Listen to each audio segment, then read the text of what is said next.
Welcome back mga kaaldab. Ito na naman po ang inyong lingkod, si Mr. Destiny.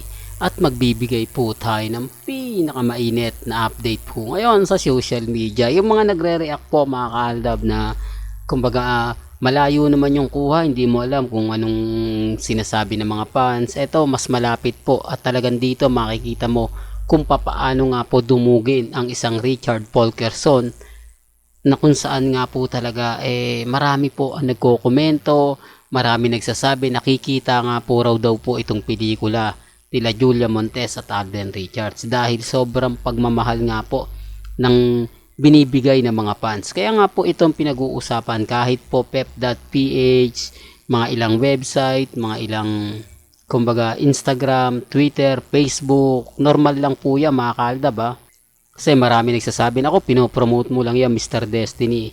Halatang halata namang bitter na bitter ka pagdating sa main fanatics. Kaya gustong gusto mo lagi si Alden Richards dahil Alden fanatics ka. Nire-remind ko lang po at sinasagot ko lang po yung mga komento na kumbaga patungkol po kay Alden. Sabi ko nga dito naman po sa channel ni Mr. Destiny, lahat po ng mga gusto nyo pong malaman, lahat po ng mga gusto nyong makita, mapanood, mapakinggan, pupunta lang po kayo dito sa channel ni Mr. Destiny.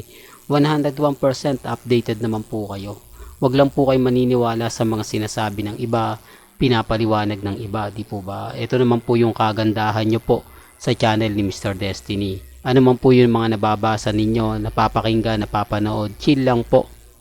Yun lang naman po yung importante, di po ba? Kung ano yung latest, kung ano yung trending, dun lang po tayo.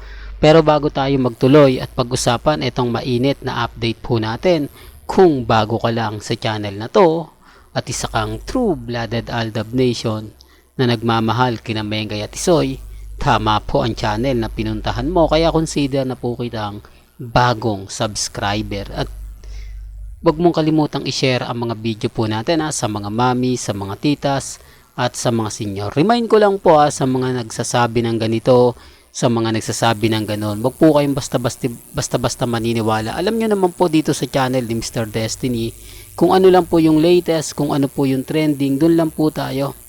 Di po ba? Wag po kayong maniniwala sa mga sinasabi at mga pinapaliwanag ng iba. Kampante lang po tayo. Lalo na nga po ngayon na talagang ang daming kumbaga naiinggit kay Alden Richards, di po ba? At kay Julia Montes. Ikaw ba naman yung pagpiestahan sa Instagram Ikaw ba naman po yung laging mainit sa social media, di po ba? Group study nga daw po Kaya nga po ako, kung papansinin nyo naman po di po ba?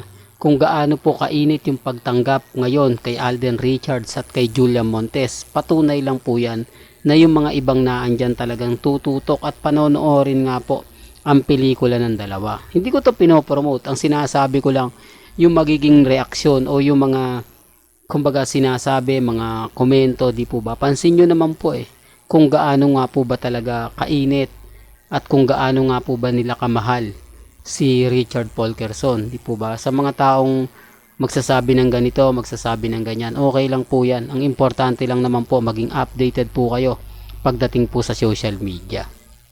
At dito naman po tayo kay Mengay, di po ba? Baka may mga reaksyon na naman po sila na keso ganito, keso ganon, na wala lang si Mengay kaya ganyan ang Pwede naman po mag-update si Mengay, di po ba? Gaya nga po ng napanood at napakinggan po natin, di po ba nag-post si Maine Polkerson? At ang ganda naman po ng post niya. Ang ganda naman po ng update niya. Yun nga lang po, E80. Kaya ngayon sa E80 nga po nakatutok ang atensyon ng mga netizen. Sabi nga po niya, kumbaga, yung mag-audition, di po ba? Yun naman po talaga yung pinost ni Maine Polkerson. Marami ngayon nagko-comment bakit wala pa raw pong update si Mengay sa mga nangyari at naganap kay Congressman Spotted na naando naman po siya. O bakit hindi nga po yun yung pinost niya sa social media. Para lang klaro, para lang po sa kaalaman ng lahat. Sabi ko nga, ang daming dapat i-update ni Maine. Ang dami niyang dapat i-post, lalong-lalo na nga po ngayon na marami nag-aantay, marami nag-aabang, lalo na nga po sa social media kasi puro tanungan, si Mengay kamusta, si Mengay, imposible naman po na ako lang nakakakita, imposible naman po na si Mr. Destiny lang ang nakakapansin at nakakapuna sa mga comment. Ewan ko lang po o talaga lang pong manhid o ayaw po talaga ng mga R-main at main fanatics na pinag-uusapan sila na ganito ganyan, etc. etc. Di po ba? Kaya dun sa mga taong nagsasabi ng ganito, nagsasabi ng ganyan, chill lang, di po ba? Kaya dun sa magsasabi ng, nako, yan na naman si Mr. Destiny, fake news yan. Galit na galit sila sa akin, hindi ko alam.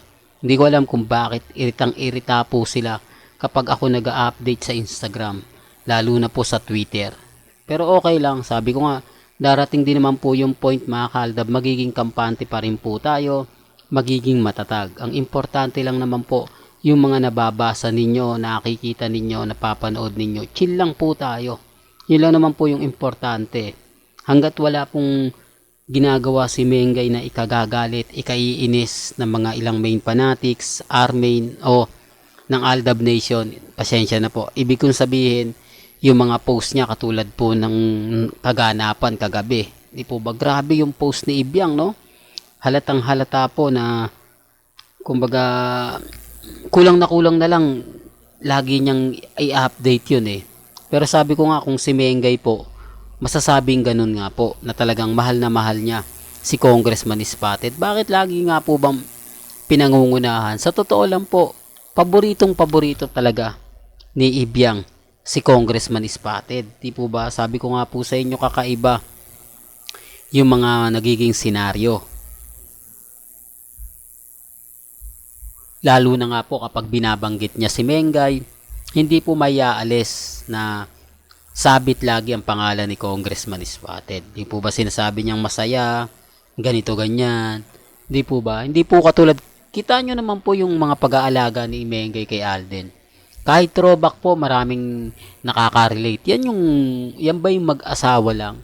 Yan ba yung sinasabi nila na parang imposible naman? Kasi kung titignan nyo yung galawan ni Mengay, kung pagbabasihan nyo yung mga pinapakita niya, na hindi naman po nakikita kay Congressman Spotted, doon pa lang panalo na po ako eh.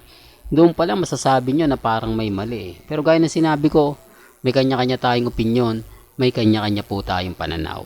Well, hanggang dito na lang po ang ating latest updates. Kaya kung gusto nyo pa po ng pinaka-latest at sariwang update, abay tutok lang po kayo sa channel ni Mr. Destiny para updated po kayo sa mga latest at sa mga bagong video po na ilalabas po natin maya-maya lang. Hanggang sa muli, salamat po sa panonood at pakikinig.